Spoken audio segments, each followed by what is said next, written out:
రోజు రోజుకి గోల్డ్ రేట్లు పెరుగుతున్నాయి. తాకట్లో ఉన్న బంగారానికి వడ్డీలు పెరుగుతున్నాయని టెన్షన్ పడుతున్నారా? కొమ్మూరి గోల్డ్ వచ్చాక ఆ టెన్షనే పోయింది. కొమ్మూరి గోల్డ్. డాక్టర్లు చేసే కొన్ని వైద్యాలు ఆ మనుషులకి చాలా ఇబ్బందిని కలిగిస్తూ ఉంటాయి. అన్నీ కాదు, కొన్ని.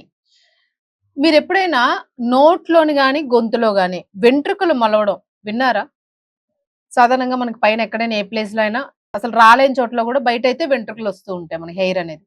మరి నోటి లోపల అసలు వెంట్రుకలు మొలవడానికి కావాల్సిన టిష్యూస్ అనేవి ఉండవు.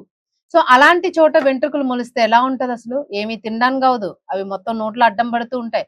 ఒక వెంట్రుక మనకు తెలియకుండా చిన్న ముక్క నోట్లోకెళ్తేనే దాన్ని అటు ఇటు తడిమి తడిమి దాన్ని బయటికి తీసే వరకు మనకు మనశ్శాంతి ఉండదు. సో, అలాంటిది నోటి లోపల, గొంతు లోపల వెంట్రుకలు మొలుస్తున్నాయి అనంటే, అది ఎంత ఇబ్బందికరంగా ఉంటదనంటే, ఆ నరకం వాళ్ళకి తప్ప మనకి వినేవాళ్ళకి అసలు అర్థం గాదు. సేమ్ ఇలాంటి పరిస్థితే మధ్యప్రదేశ్‌లోని జబల్పూర్‌కి సంబంధించిన ఒక 58 ఇయర్స్ వ్యక్తికి స్టార్ట్ అయింది. సో, చాన్నాళ్లుగా గూడా ఆయనకేంటంటే నోట్లో వెంట్రుకలు మొలుస్తూ ఉన్నాయి. ఒక 2 ఏళ్లుగా ఇంచుమించుగా. ఈ నోట్లో వెంట్రుకలు ఎలా వస్తున్నాయో అర్థం గావట్లేదు ఆయనకి. ఎందుకొస్తున్నాయి? ఎంత పెరుగుతున్నాయేంటి అసలు? వాటిని షేవ్ చేయడానికి గూడా చాలా ఇబ్బంది. ఇలాంటి ప్లేస్‌లో నోటి లోపల ఇలాంటి ప్లేస్ మొత్తం మొలిస్తే, అదసలు మనం నమలడానికి, మింగడానికి, ఏదైనా తాగడానికి దేనికి అవ్వదు. నోట్లో గూడా ఒక రకమైన వికారమైన ఫీలింగ్ ఉంటది. సో, ఆ రోజు భరించి, భరించి, భరించి ఆయనకేం అర్థం గాలేదు. ఇంకా లాస్ట్‌కి ఇలా వస్తుంది అని జెప్పేసి డాక్టర్ దగ్గరికి వెళ్లి అడిగాడు. వెళ్లి అడిగితే అప్పుడు అన్ని టెస్ట్‌లు జేసి, దాని కోసం పెద్ద రీసెర్చ్ జేసి, లాస్ట్‌కి ఒక విషయాన్నయితే వాళ్ళు తేల్చారు. గతంలో ఈయనకి ఏదో ఇబ్బందయ్యి సర్జరీ సర్జరీ జేశారు ఇతనికి.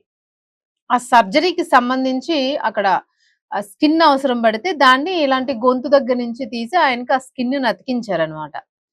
కొంతమందికి తొడ భాగం నుంచి తీస్తారు. అలా ఒక్కొక్కళ్ళకి ఒక్కొక్క భాగం నుంచి తీస్తారు. ఆయనకి ఈ గొంతు ప్లేస్‌లోనే ఎక్కడో తీసి నోట్లో ఈ సైడ్ ఎసారనమాట. మరి ఇదంతా గూడా జెంట్స్‌కి హెయిర్ వచ్చే పార్ట్ గదా! షేవింగ్ పార్ట్ ఇదంతా గూడాను. సో, అందువలన దాన్ని మరి రివర్స్‌లో వేశారో ఏంటో తెలీదు. స్కిన్ అనేది మరి లోపలికుండాలి గదా! మరి రివర్స్‌లో పడిందా? లేకపోతే స్కిన్ ఏమైనా మడత పడి అక్కడ ఏమైనా స్టిచ్ అయిపోయిందో తెలీదు గానీ, దాని వల్లనే మీకు ఆ వెంట్రుకలనేవి వస్తున్నాయి. మీకు ఈ సర్జరీ ఎట్లా జరిగింది ఇవన్నీ అడిగితే ఆయన జెప్పాడు. ఇక్కడి నుంచి తీసి ఇక్కడేశారు.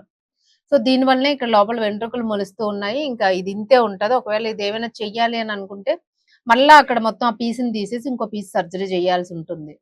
సో, అంత సాహసం మళ్ళా చేయగలుగుతాడా? 60 సంవత్సరాల వయసున్న వ్యక్తి 58-60 ఏళ్ళు.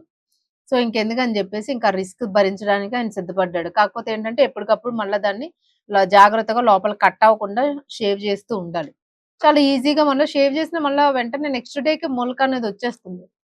సో, అంత ఇబ్బంది పడుతూ ఉన్నాడు పాపం ఆ వ్యక్తి. నిజంగానే చాలా బాధనిపించింది చూడంగానే. ఇట్లా తెరిచి ఇలా చూపిస్తే లోపలంతా వెంట్రుకలే ఉన్నాయి.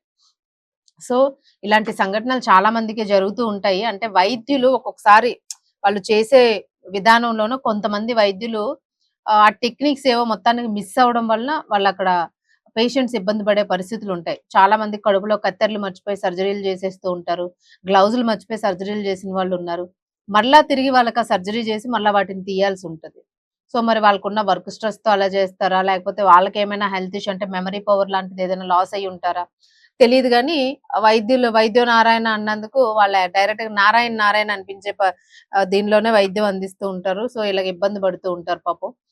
సో, అందుకని ఏదైనా మీరు సర్జరీ చేసుకున్నప్పుడు గాని ఏదైనా గూడా ముందుగా ఈ సర్జరీ వలన ఎలాంటి సైడ్ ఎఫెక్ట్స్ ఉంటాయి తరువాత. ఈయనకి గూడా సేమ్ అంతే. సర్జరీ చేయడం వల్ల మీకు ఆ సైడ్‌న వెంట్రుకలొస్తాయి. ఆ వెంట్రుకలు పెరుగుతూ ఉంటాయి. మీరు జాగ్రత్తగా ఉండాలని ఎలాంటి హెచ్చరిక గాని ఆయనకివ్వలేదు పాపం. దానివలన ఆయన కన్‌ఫ్యూజ్ అయిపోయాడు. ఏం జరుగుతుందసలు నాకు లోపల ఈ వెంట్రుకలు ఎందుకొస్తున్నాయని. సో, అందుకని డాక్టర్స్ ఏమైనా రిలేటెడ్‌గా వాళ్ళకి సర్జరీస్ గాని ఏదైనా ట్రీట్మెంట్ చేసినప్పుడు దాని సైడ్ ఎఫెక్ట్స్ ఎలా ఉంటాయి? ఏం ఫేస్ చేయాల్సుంటది? అది ఎన్నాళ్ళకి క్లియర్ అవుతది? సో, ఇలాంటివి గూడా దయచేసి చెప్పండి. కొంతమంది అన్నీ చేసేస్తారు గానీ అసలు తర్వాత ప్రికాషన్స్ కూడా చెప్పరు. సో, ఇలాంటివి గూడా చెప్పండి. బోలెడు డబ్బులు పాపం కష్టపడిన డబ్బులు మీ దగ్గర తెచ్చి వాళ్ళు ఇచ్చి వైద్యం చేయించుకుంటారు. సో, దానికి తగ్గ రుణం మీరు గూడా తగ్గట్టుగా ఆ ట్రీట్మెంట్ అనేది ఇస్తే వాళ్ళకి ఫ్యూచర్‌లోనే ఇబ్బందుండదు. సో, అది. ఇది చూసిన తర్వాత మీకేమనిపించిందో కామెంట్ బాక్స్‌లో కామెంట్